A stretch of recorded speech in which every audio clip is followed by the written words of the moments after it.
introducing the true all-in-one unit. So this thing has been in the works for a couple months. So I'm gonna kind of give you the narrated version of what all is going on here. So I'm gonna throw a picture up right now of the old shop. I had a nice 3rd car garage, everything laid out, everything organized, everything had its home. So we come up into this new adventure of basically house renovations. And having said that, I needed to make my garage mobilized. So that's what we're looking at right here is my garage on wheels that I could just roll up on the trailer and then immediately be able to turnkey right away. So a lot of obstacles I had were taking items I already owned and fitting them into a 4 foot by 8 foot footprint. So 4 foot by 8 foot was a standard size, but it's also the size of that trailer, the holding trailer. So I'm trying to stay in my parameters that way. And also height. In order to keep certain components, like I had a toolbox over here and things like that, I needed to keep a certain distance of height for that's comfortable for me. I'm 6'3", to be standing and working on, but also have full functionality. Nothing's wasted. This would be ideal to make all your own cabinets yourself because then you can customize it. But again, moving from a 2-car garage and a 3rd car garage, I had extra gear that I didn't want to just get rid of. It costs a lot of money, so I don't want to waste it. So that's kind of where all this Frankenstein stuff's coming into play. So since we're over here, let's kind of go over this toolbox.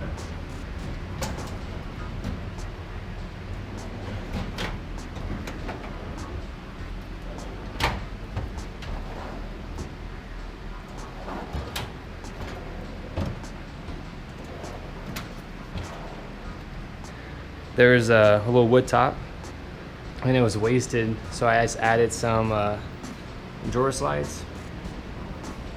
Now this would be better to do undermount slides. I just actually have regular slides that are meant to be mounted vertical up and down.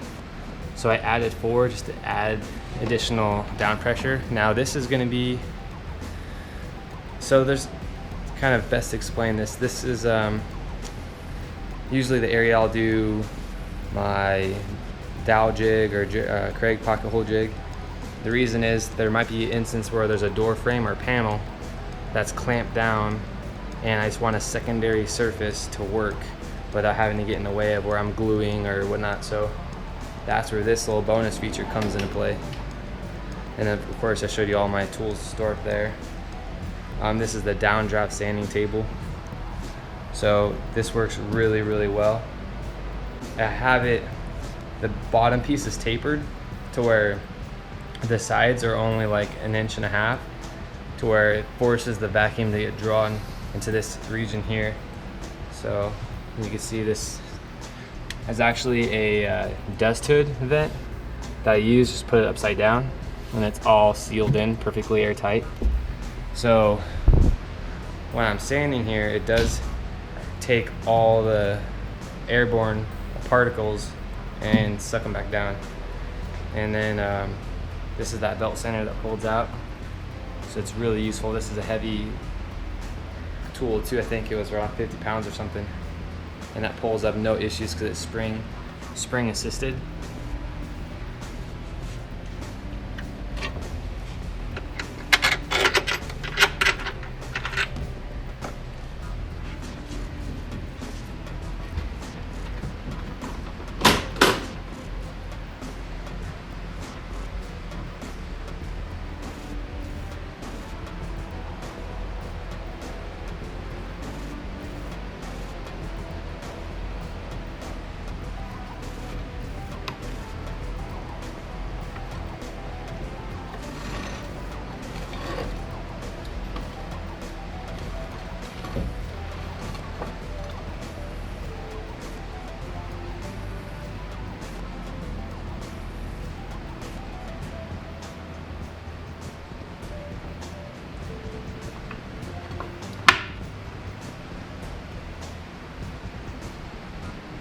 we'll go over to the vacuum side just so I can kind of explain. I used to have my whole shop on those wastegates so I could open and close all my ports, but I found that they leaked too bad and I didn't like it, so I just made a really simple system. Every single hose is the tool I want to use, so this just pulls out, and then I have them labeled, color coded, so I could just pull this out, put it in the tool area I need, and then I have full isolated vacuum. So that's that. I have a little motion sensor LED light too, so whenever I get in here it automatically turns on.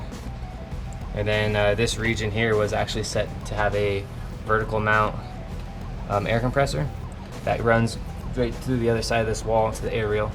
Right now all my tools are battery powered, so I'm not needing it, but I definitely built this with long-term thoughts and having one installed there. So that's kind of where this hose reel comes into play, right down there. So, and then you can see up there I have the extension cord pull out. So this is my main feed power wire right here, and that's, you know, self-explanatory. But say I have a hand tool or my router joiner or whatever up front, if I want extension, I could just pull this out and have another 30 foot of basically extension cord that's nice and organized. And I have these little pulleys to keep the cords nice and organized. And then for this lift top on the drill press, I actually had to make a hole going all the way to the floor. So I just use this vacuum wire they actually would use for like your CNC dust shoe. So I just use that, so as this falls down it rubs up into here. There's another lift bench. This thing's super legit, so it locks into place and then you just remove these tabs and it spring loads itself back in.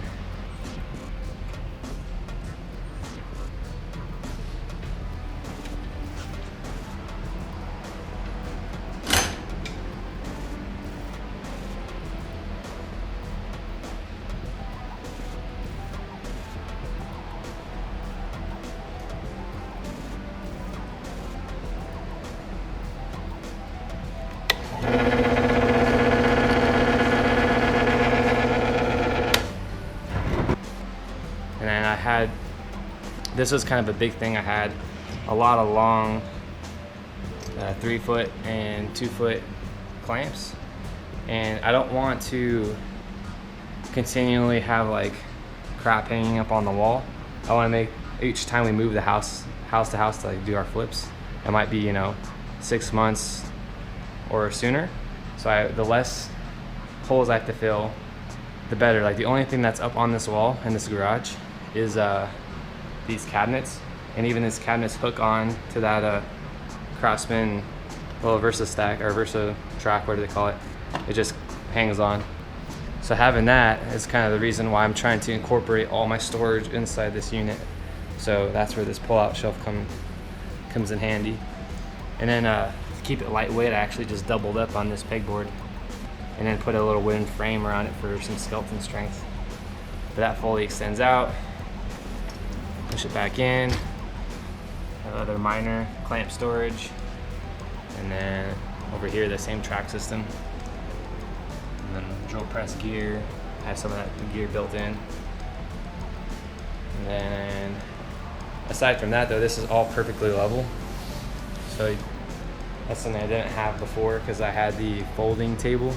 So this is now no seams, no gap. This is all exactly smooth, and this is actually dry erase board on the other side and then chalkboard on this side. So this is just stapled in place. So when this gets beat up, this sheet is like a couple bucks. So I could just rip this off. It's not glued. I could just rip it off, and I'll expose my particle board sub base. Pull that off, put a new one on, and it's just easy, cheap maintenance.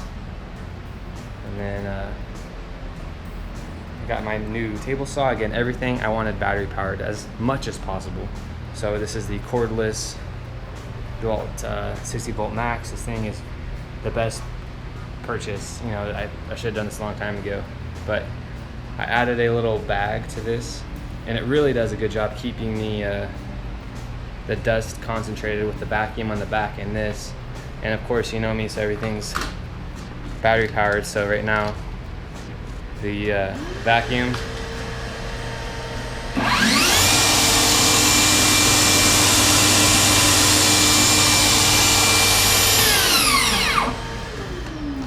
makes it really easy to keep clean. So that's this tool, and then inside here we have my planer. And DeWalt makes two planers. There's a tall one like this that's cheaper, and then there's a low profile one. Now this is what I already had, so I'm working around the tool. So what I did is, I know I needed to maintain a certain height to match the rest of this and also have a good outfeed. So the hurdles I came up with is, I know the distance of my table saw, but then I also know the height of this and this little handle. So what I decided to do is mount it to this side and then just make a cutout for that handle so I could access the height of the blade, and then I could also remove it this way if I needed to do maintenance on it. But the idea is to have foam board on the back of these, because this is the messiest tool I have in the shop. So the idea is have this closed for not just sound absorption, but it also keeps all the chips of wood contained in this little cavity. So all I have to do is just vacuum this out.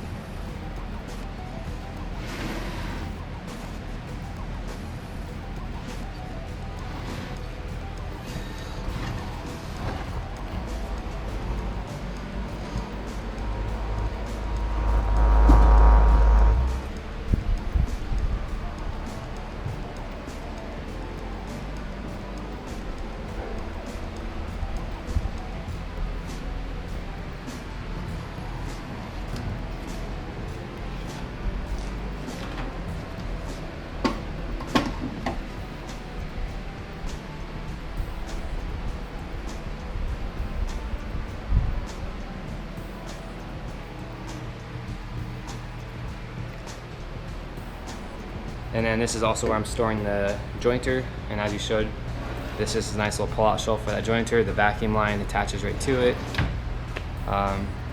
Pretty simple storage for that. Inside this, you know, I could have left this an open shelf, but my God, this would be really sick to have an extra little storage unit, but have it in a detailed kind of fun manner with that weird angle. So inside here is all my hand router gear. So we have our plunge base, the cordless DeWalt router, which is phenomenal, and this is all the router gear, like the bits and whatnot. So it's gonna give me a little LED light for there too.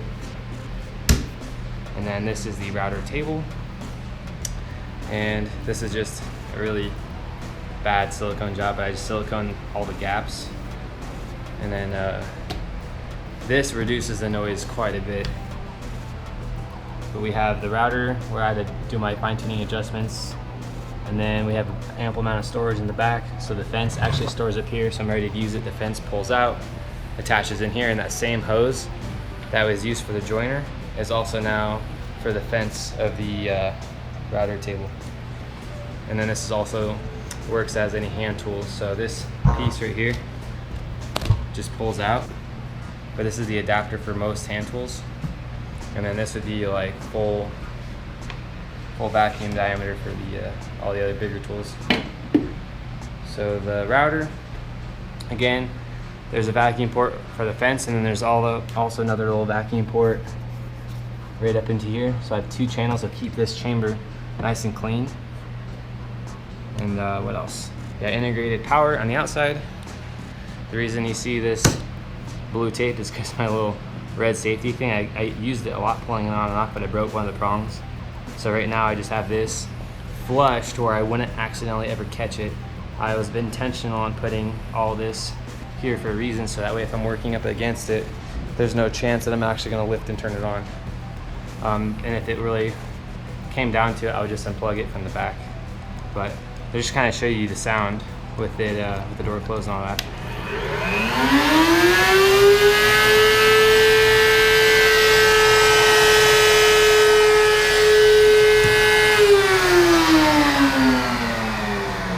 Definitely one of the louder tools I have, but this helps out quite a bit. And then again, I was already kind of talking to you about that area. So the next thing is we had this old cabinet that we had bought for super cheap that we were going to throw up in the house above the bathroom area, above the toilet. What I did is I just cut an opening out of that front raised panel, and I inserted a piece of acrylic so that way I could, see through it. So this was the old organizers I had in the other garage. I basically pulled them out, cut the top one in half so I could fit it fully. And this is basically all the gear I need: my bolts, dowels, pocket hole plugs, hardware, hinge stuff, drill bits, screws, all the goodies go in here. So then I could easily just take this out. I'm doing a big project, use it, and then put it back. So that's one way I incorporated this. And then of course, you can't do anything without your fancy Thor hammer. But what else, man? I think I also have the track system here. So I have these little work clamps. This is the only drawer that's really not organized yet. But that way I could feed something like this into this T-slot. And I think I grabbed anyways, clamp something down if I'm planing it or whatnot. But those fit all throughout here. And then I think that's like the gist of it. Obviously, you've seen it's on wheels. The wheels all lock down, so I could rotate this anywhere in the shop. So the beauty is this is only a 2-car garage, but I got the CNCs over there on their wheeled station. All this stuff's on wheels. This storage is on wheels. This little cabinet is on wheels. My little safety zone. And then again, more organization down here. But the whole premise of this all-in-one is really just being more clever with space, because I don't have a lot of space. So I'll be doing more detailed videos on the garage itself, all the modifications I had to do. But this video though is primarily all broadcasting this. So I think most all-in-ones I've seen have like 3 tools. So I think I'm holding the new standard when people say all-in-one, that it needs to be all-in-one. So I think that's it. I think I gave you guys a pretty good demonstration of what this thing has to offer, and then we'll get into all the other goodies on another video. But yes, I think we will just end it like this. Thanks for watching. See you later.